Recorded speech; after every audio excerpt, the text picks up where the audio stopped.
They say the oldest lies are carved in stone, but the most dangerous truths are written in light. Hidden beneath the ruins of an ancient monastery in the Judean desert, archaeologists once unearthed a fragment of parchment unlike any other. The ink shimmered faintly under ultraviolet light, revealing a script that seemed to breathe, lines coiling and twisting like living serpents. Those who dared to read it called it the Gospel of the Serpent. It spoke not of sin, but of illumination, not of temptation, but of awakening.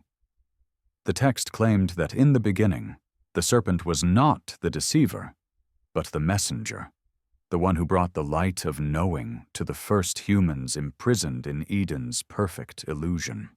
It whispered of an ancient covenant between flesh and fire, between the divine and the mortal, a pact sealed long before the Church rewrote history. As centuries passed, this manuscript was buried, burned, and forbidden. Entire sects vanished for even mentioning its name. Yet, scattered fragments survived, hidden in monasteries, encoded in Gnostic hymns, and carried through time by secret initiates who believed that the fall of man was never a fall, but a rise from ignorance. Tonight, you will hear what they tried to silence, the forbidden verses of a light buried beneath paradise itself. Because what you are about to hear will change your understanding of creation forever. The manuscript's first intact line was not a commandment, but a confession. We called it evil because we feared the day our eyes would open. The hand that penned it was steady, the letters serpentine yet exact, as if the scribe knew he was threading a living current into dead fiber. Beneath the ink lay a secret older than doctrine, that Eden was not a garden without walls, but a luminous enclosure, a cradle, a cage. According to this forbidden gospel, the serpent was not a beast among beasts, but a herald from the bright depth, a bearer of a flame disguised as a question. Where others saw scales, initiates saw symbols, the spiral of awakening, the coiled ladder of ascent, the river of knowing running up the spine.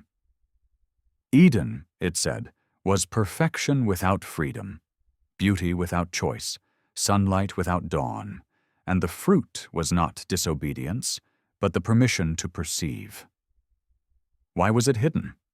Because the moment a human realizes that divinity is not remote but radiant within, the empires of intermediaries begin to tremble. A faith of gates and guards cannot survive a truth of doors that open inward. So the serpent was branded the accuser, the light called a lie, and the covenant was inverted. What frees you must be feared. What binds you must be blessed. Libraries burned, names erased. The river of knowing forced underground, yet it kept flowing, humming in the hymns of desert mystics, flickering in the margins of outlawed codices, breathing through practices the orthodox could not fully kill. This is that river returning to the surface, not to charm rebels, but to heal exiles, not to crown pride, but to kindle remembrance.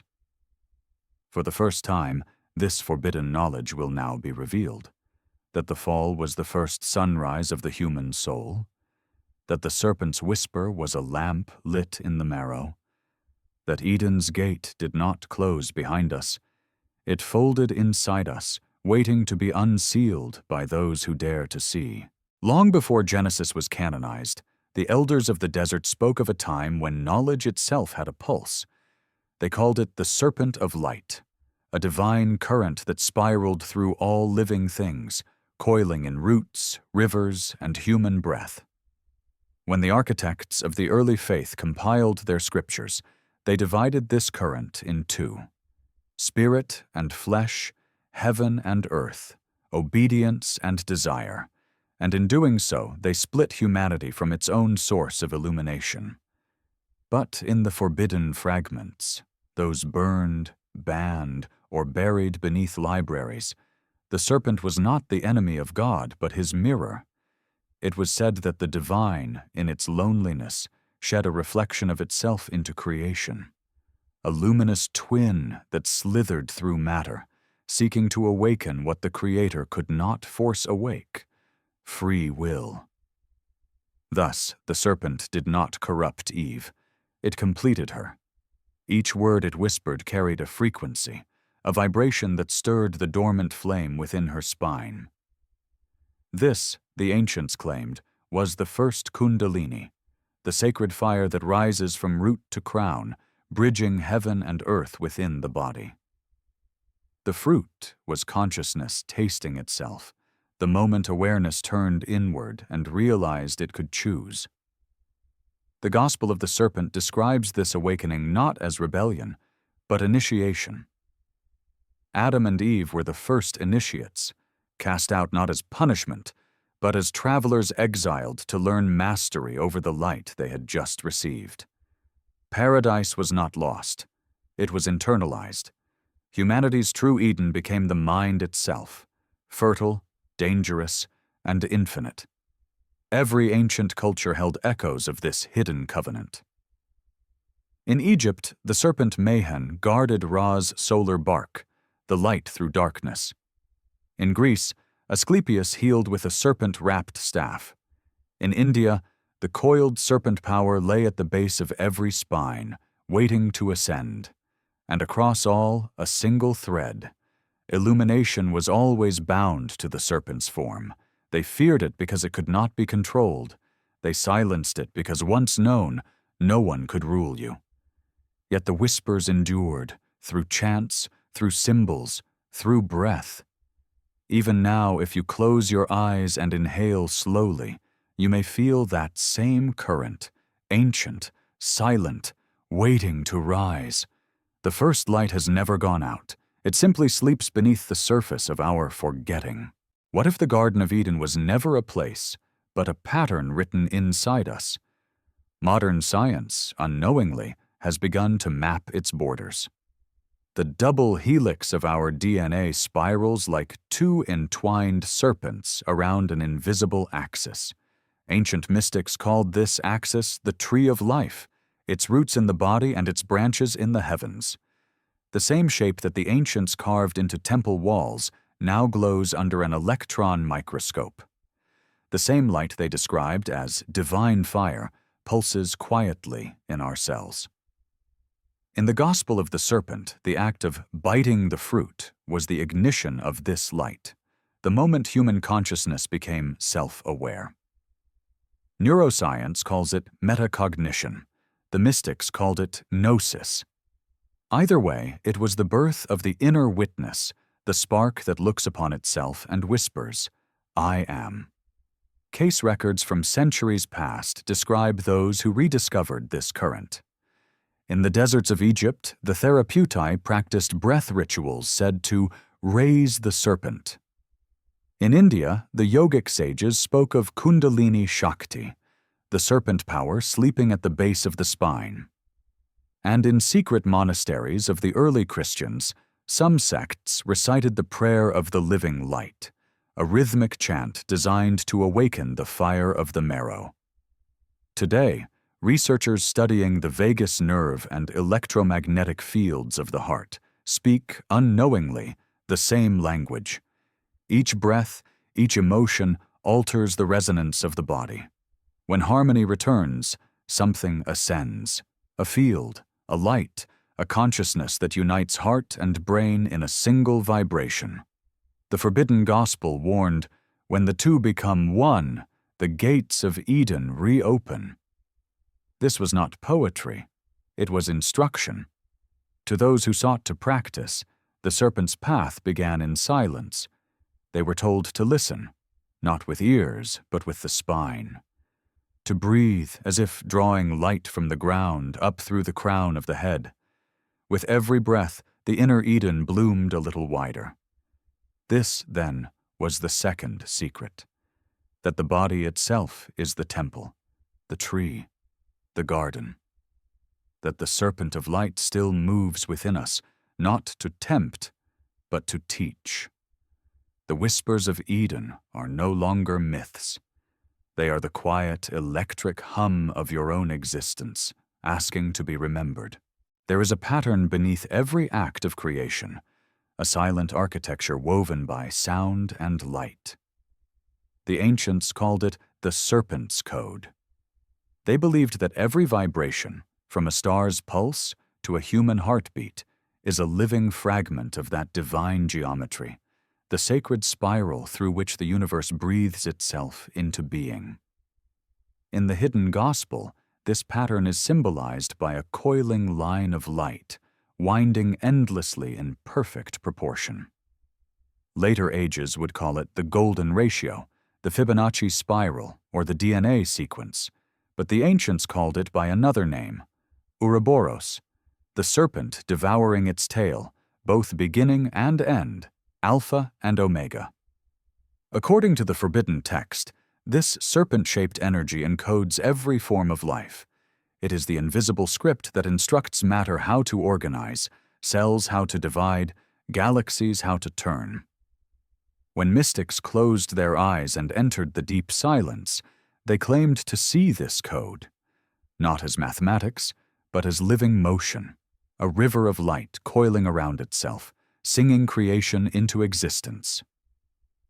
Modern physics echoes this secret in whispers. In quantum resonance, in the harmonics of the universe, scientists find frequencies that behave like sacred chants, vibrations that birth form from the void.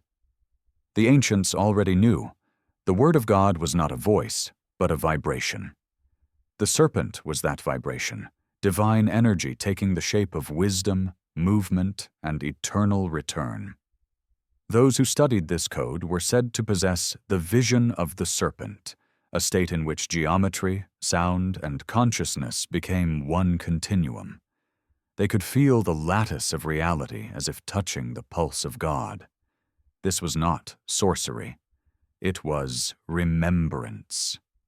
To awaken the serpent within was to synchronize one's own energy field with the primordial pattern of existence. Some whispered that the pyramids were built upon this code, that every sacred temple from Delphi to Angkor followed its proportions. When aligned correctly, the structure itself would hum, a low, resonant tone that healed those who stood within. The same hum exists in your breath, in the gap between thoughts, in the rhythm of your heartbeat. The serpent never left Eden. It became the geometry of your soul. And if you still the mind long enough, you may feel it, that spiral rising softly in the darkness, carrying the memory of creation itself. Through the centuries, fragments of this forbidden light survived in the visions of prophets and mystics who walked the edge between revelation and heresy. They spoke in symbols because truth, when naked, burns. Moses saw it first in the desert, a serpent of bronze raised upon a pole, healing all who looked upon it. Later, the Church would claim it as a foreshadowing of salvation, but the adepts knew it as something far older, the awakening of the inner current, the fire ascending the spine toward heaven. In Greece, the god Hermes Trismegistus inscribed the same truth on the emerald tablet. As above, so below, as within, so without. The line of power that joins heaven and earth is the serpent of light itself. In India, yogic masters preserved it as Shakti, the cosmic feminine force that moves through all creation. And in the secret scrolls of early Gnostic Christians, Sophia, the divine wisdom, was said to have taken the form of the serpent to awaken Adam and Eve from the illusion of passive perfection. Each prophet called it by a different name, yet all described the same encounter, a living light that speaks without words, teaching that God doesn't reside above, but within. Those who met it were transformed. They glowed, not metaphorically but literally, their bodies vibrating at a higher rhythm, their gaze holding a depth that unsettled kings and priests alike.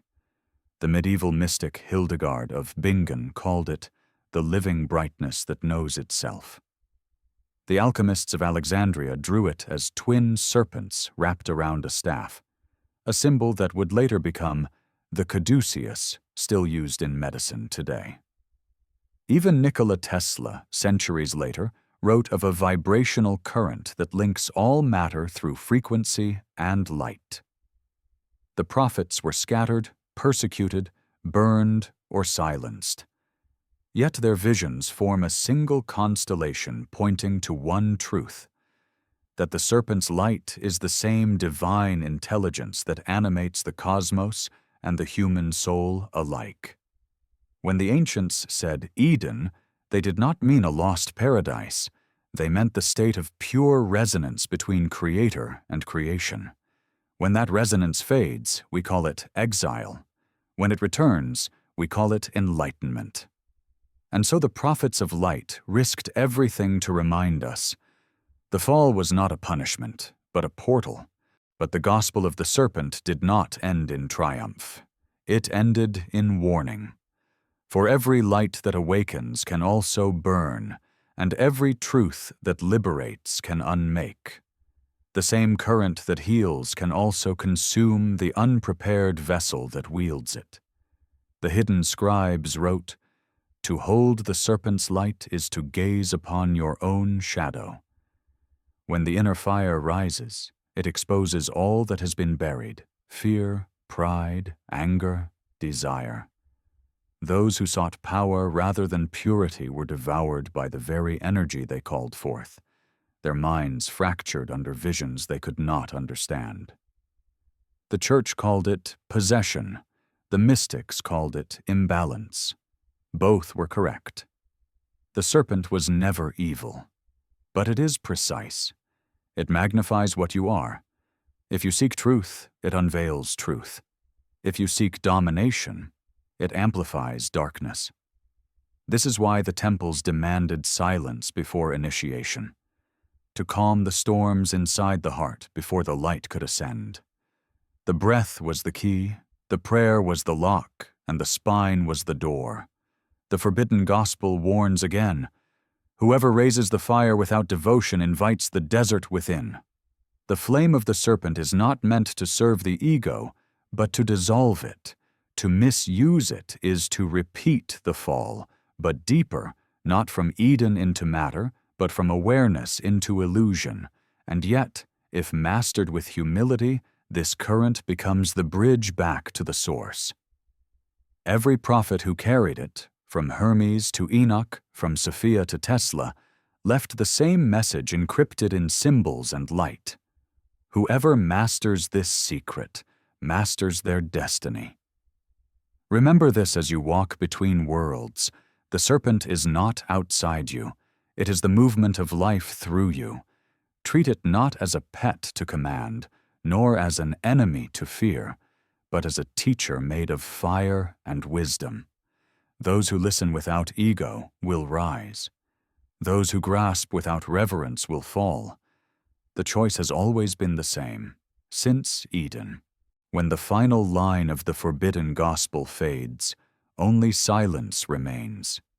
Yet within that silence, a pulse, faint, rhythmic, eternal, continues to hum beneath your ribs. It is the same pulse that moved through the first breath of creation, through the serpent's whisper in the garden, through every prophet who dared to remember. Eden was never lost. It was hidden, folded inward, like light retreating into the seed of the soul. Humanity's exile was never a punishment, but a journey meant to teach us how to see with the eyes of the divine, how to feel with the heart of the infinite. And now, as the cycle turns again, the gates are no longer guarded by flame, but by awareness. Each breath you take is a step back toward the garden.